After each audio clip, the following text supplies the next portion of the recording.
هذا كان عليكم لابا ديوان قريتها أو هول مهمة وقبل كان مرود جاء قبل ما يصير كان كهلو مركو الرئيسة وحن تعسير الدنيا دمان ضدكي الذي يقرأ ضدكي مارتاني فلكها وحش النمضة السجالية لا تكي أكتوبر دلكينا الوصو قاضي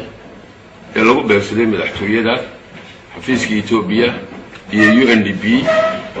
تعسيبان ودريا مركو الرئيسة إلهي لو حلو قبل إياه كوي لا وعكس الدوغين إنه إلهي عفمات سيئو كوي كلنا له الحسن لابا وحا لقم مرمانا إلى نسحسوسي إنه إمسافر أو أرقي حسيدو أي كسو قادي سومالي كيوغو ري بابر UNDP سقالية تونكي بيشي سقالات لبا كن إيا لبا وحو كملها فلالك أرقي حسيدا إيا الوصو قادي دالكينا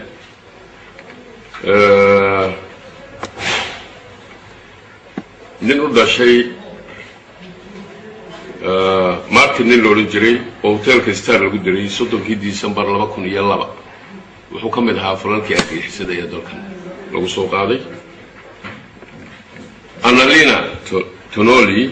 شنتي بشي تمناد لبا كن إيا سدح قبل الناس كهيد إبورة من القدري وحي كملها هيد فلالك أرقي حسيدا إيا الوصو قادي دالكن وحاكو حيقاي لبا 22 نوفمبر لبا كن إيا سدح markii lagu dhacay lacagtii wajaale oo ninkii shalay qiranayay ana ka dambeeyay waxa ahaa in Cabdi Godane oo madax ka ahaa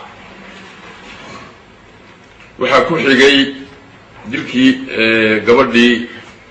reer Kenya 19 bishii 3 2004 oo diin laga fuliyay waxa xigay howlgalkii la doonayay إن وحلو يالو دورة شديني بارلمانكا لبيا 22 سبتمبر لبا كن إيشان وحا صورنا وحاي هاين فلال أرقاقي حسو ولو بيكسين عيي إن سومالنا لو خلق القليو ما دام أمضاني وحيابا بدن دادال بدن أي سميسي عن أرنكرو هو الشيكتا الشباب الشيادين بدن هو قالنا الشيادين شيادين بارو قالنا أي ربان إلي سومالان كلام بالدقان ميلها وحيابها كدعاية وحان حسوستا بلقوا رئيسين لمانه الشيخ للدلي يا أنا لينا وأهيد لابد كل يصدح لي ينا ريدي فلالك أسوار قد يحس وضدكو أيضا يا بنايان وانا قال لها بحد الكنار يحسن له شاقية يأكد سبيل waxa xusuus mudan waayo qofku hadduu iska dilayo dad bini aadan oo wax dambiye geysan magac kale oo markaa loo sheegi karo oo aan argagixis ahayn run ahaantii ma jiro adduunka waad ogeydeen saddexdii maalmood u dambeysay Mumbai wixii ka socday Maraykantii ku dhacday waad ogeydeen 11 September maxaa laga bartay waxa la isweydiiyay marmarka qaarkood war waxan dhacaaya maxay wax looga qaban waayay waa su'aalaha laga yaabo inay dadkeena ku soo noqnoqdaan markii la qiimeeyay xaaladahan dhacaaya waxa lagu qiimeeyay waxani mal ogaan kari waayay maxay looga hortagi waayay waa waxanan كسر دعي كريم بمسكح بني آدم كوحيوان عاصين دعيان مريك روكله ديانته هو وين الدولار مجالوي هو قلنا ده وح مسكح ذا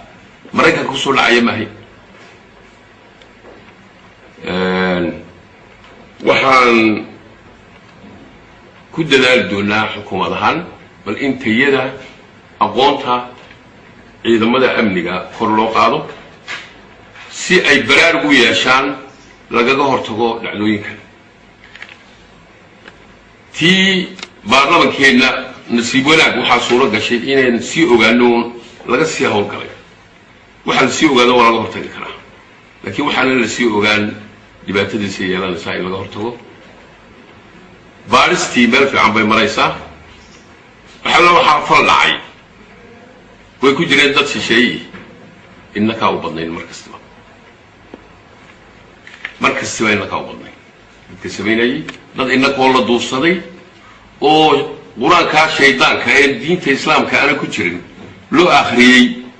ayaa falalkaa inta badan adeegsada soomaalida waxay ku mahdaa gudan yahay ma goyseen hadduuna barkay kugu jira ninkaas qarxiyey ee hargeysa inoogu yimid haddaanan inaku qarinayn oo aanan alaabta u soo ururinayn ma dhici karteen inuu inagu qarxo waxaa markaa loo baahan yahay shacbiga somaliland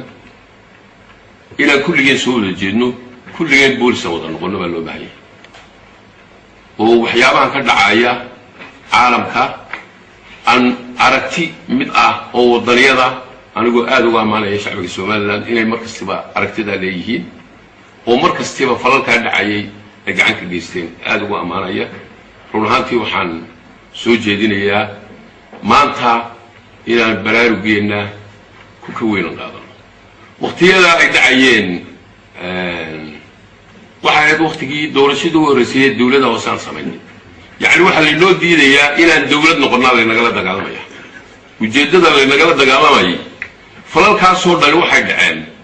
waqtiyadii doorashooyinkii aan bilwnay dawladaha ugu hooseeya 202 203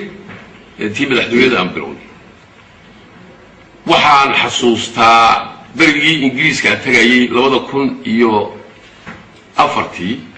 13 Maarch baan ka baxay halkan habeenkii anuu Addis marayaba waxa la sheegay xabaalaha ingiriiskii halkaa ku aasan dagaalkii labaad habeenkii la jajabiyay maalinta diinka lagu dilay qolada UNHCR loo galayna maalintii baarlamaanka ingiriiska ka hadlayay waad garan karaysaa markaa inaan target nahay oo dagaal oo inagu socdo loola jeedo in qarannimadeennan iyo jiritaankeena maahan dagaal loola jeedo aniga oo shakhsi ah ama qof kale shakhsi ah waa dagaal loola jeedo maaragtaanay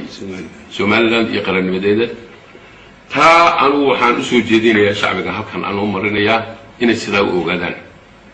waxa muuqata oo jirta oo maanta ay naga qarsooneyn carruurteennii oo magaalo kastaba laga kaxiyey inamada shayaadiinta naga noqday ee koonfurta jooga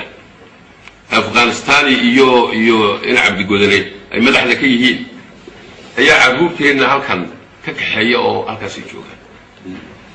kulla lugooya oo qaarna halkaa ay ku dhintaan qaarna laynoo soo tababaraayo laynoo soo celiya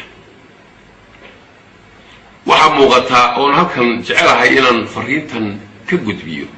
inay dad waaweyn oo xitaa culimadeena waaweyn ay ku jiraan carruurtoodii